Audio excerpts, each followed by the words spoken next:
प्रामुख्याने आपल्या कोकणाच्या अर्थकारणाच्या दृष्टिकोनातून मच्छीमार नारळ काजू उत्पादनासाठी मोठ्या प्रमाणामध्ये निर्णय घेण्यात आलेले आहेत। मच्छीमारीला प्रोत्साहन देण्यासाठी 500 नवीन तलाव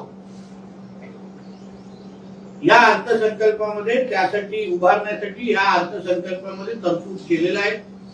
तलाव नवीन उभं करणं म्हणजे मासेमारीला चालना देणं, उत्पादन वाढवणं, मच्छीमारांना अर्थसक्षम करणं, ज्याच्यामुळे आपल्या कोकणाच्या किनारपट्टीला मोठ्या प्रमाणामध्ये फायदा होणार आहे। आणि म्हणून त्या दृष्टिकोनातून हा निर्णय आपल्यासाठी अतिशय महत्वाचा आहे।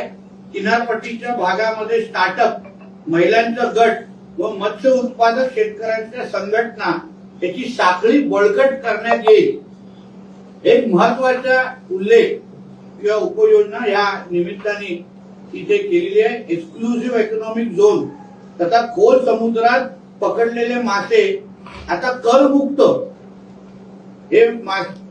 करणं आणि हे मासे विदेशात पाठवल्यास त्यात निर्यात माल समजले जाईल, अशा पद्धतीने अतिशय महत्वाचा निर्णय, ज्याच्यामुळे आपल्या मासेमारांना किंवा मच्छीमाराला खऱ्या अर्थाने चालना मिळण्याच्या दृष्टिकोनातून हा निर्णय अतिशय महत्वाचा आहे।